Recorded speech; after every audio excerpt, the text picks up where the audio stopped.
Oh my God, we're digging back in the past? 2 days. Went well besides losing. I mean, I thought we played well. Could shot the ball much better, so other than that, I mean, it was fun. I don't know, I think Steve and Steph kind of complimented your defense on Kevin. What's kind of the key for you when you're guarding, a score like that, particularly like the bigger type scores? The key to defending big guys is just trying to use your quickness and quick hands to affect their motion with shooting, because it's hard to contest up top. It's nice to try and get a hand on the ball. You're kind of using that kind of strip move even when you're not stripping it. You feel like that kind of affects the shot even if you don't have the ball? I think so. Definitely learned that from Andre Iguodala. Probably the best I've ever seen at stripping people. How much more noticeable was just what Chris brings to the table playing, just in terms of the way things flowed and the shots you were able to get? I mean, Chris is a true point guard, and he's just going to get better as each week progresses. First game, there was a lot of rust amongst the group, and that's completely natural considering it's end of October. So I expect him just to keep running the offense very smoothly and just getting guys involved at every chance he has. You mentioned the strip move, but is there any other ways that you feel like you've evolved as a defender now? No, I think I've been pretty solid since I entered the league. I mean, I just always taken pride in being able to defend. It's more of a league-wide thing, and I don't know if you've shared your opinion on it, but the choice to have the player participation policy and this push to get guys out there, how did that hit you in terms of the way the league is trying to find a way to legislate who plays, who doesn't, and getting more involved than before?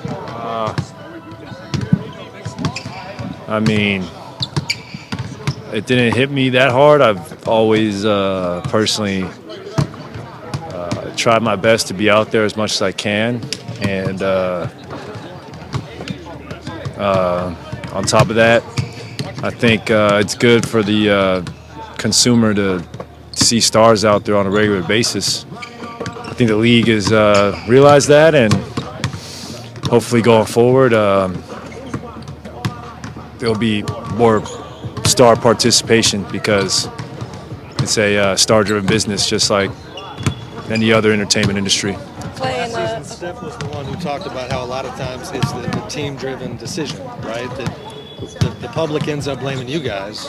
But do you feel like, as far as the players go, did guys lose sight a little bit of what the consumer kind of wants and maybe even deserves? I don't think so. It's hard for me to speak for everybody, but I think a lot of guys were legitimately injured. I can definitely speak on that.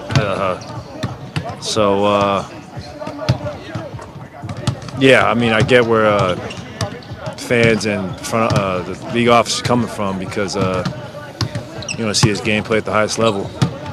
Klay, in the past 2 seasons, you talked so much about gratitude. What are the emotions that are pouring through you this year?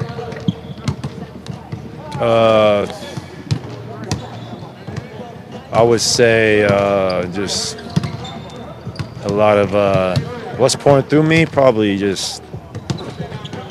I'm just thankful to be out here healthy and starting the season in great shape and with a clear mind of trying to be the best I can be and trying to stay present every single day, enjoy every step of the journey because we all want to win the championship, but if you want to get there, you got to embrace the journey, and it's a long one. So just enjoying every single city we're in, every team opponent we face, and every small detail that goes with winning a championship.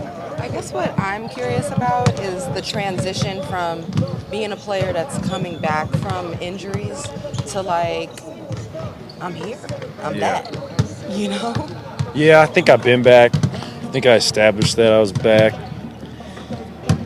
And now it's just about trying to squeeze everything we can out of this run we're on.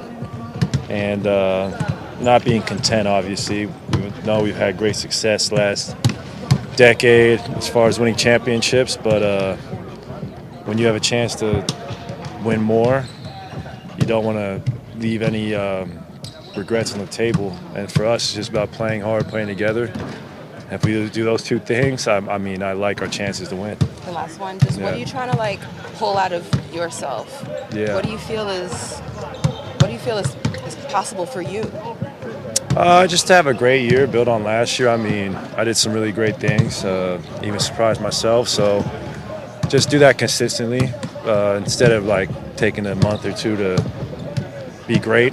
You know, how about being great right now and just withstanding that till June. I know it's a hard thing to do, but if you want to, if you've got to have lofty goals if you want to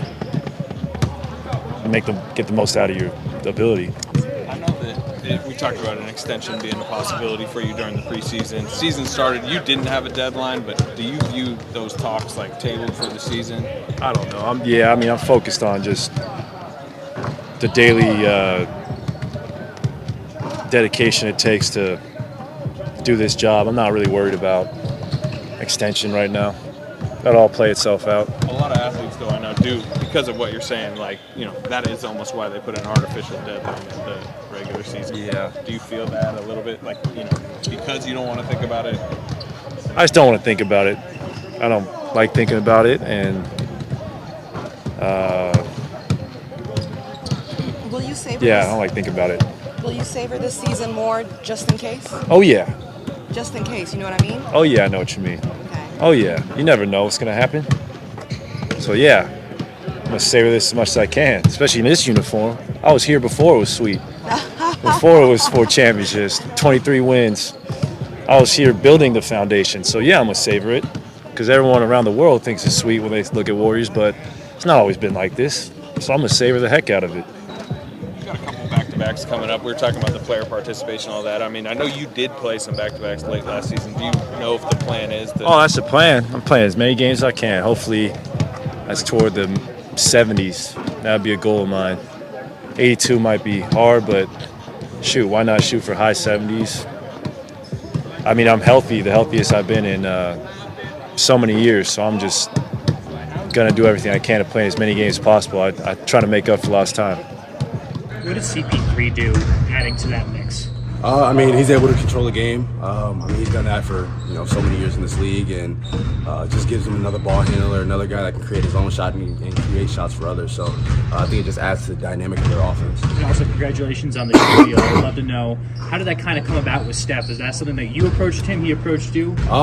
Last year, I was a sneaker free agent, so I wore a few different shoes. I started wearing his shoe, and I'm like, yo, this is one of the best shoes that I've worn, and this is like before we even had any contact with them. So obviously they knew that I loved the product, and then the relationship kind of started building from there.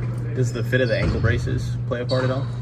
It actually does, because obviously he wears the same ankle braces, so the shoe is kind of built in for that. And it was extremely comfortable. I told you I had a foot problem a little bit last year, and that didn't necessarily solve it, but it started to make it go away a bit. Are these the ones you're gonna go with? These are the ones that I'm playing in tonight. Yeah. How about you talking about having your own signature one? How soon do you want to have that? I mean, we've had talks about it. I think it'll be more so like next year. Obviously, those type of things take a little bit of time, so it's in the discussion right now for sure. And then without Draymond, obviously he played such a factor. Just how different are they? I mean, he commands their entire defense. He's an anchor for anybody's defense, and obviously not having him out there is a big blow, but at the end of the day, that's still an NBA team. They still have NBA guys out there. That's still a championship team. It's a team that's played in finals games without him. So we're not expecting any less of a team just because Dre's not out there. How much do you share in just the excitement of, tipping this off at home, an atmosphere that fans remembered last season against this team and the way it ended? Just how much do you get up for this matchup? I think it's going to be exciting. Playing against the Warriors, home opener, our fans come out and support us every game. So tonight's going to be no different. It's going to be loud. So we're excited. Was that, you talked about how much you remembered that series and how much of an impact. What do you remember most about it? Just the physicality. They're one of the best teams in the league. They got Hall of Famers on their team, and we got to be locked in defensively all game. How different are they when they don't have Draymond Green? Very different. He's their quarterback. He runs everything, offense and defense, and we got to try and go out there and take advantage of that. With the addition of Chris Paul, how does that change what they've been doing lately? There's like two of them, so there's two guys on the court who can really put their best players in position to succeed, even more than they already do themselves. So it's going to be tough. For you individually, when you end that series, obviously there was some tough feelings and emotions the way that series went for you. Do you carry any of that into this season? No, not really. No, it's been a long summer. It's kind of a game you wash it away. Learn from your mistakes and you just carry on.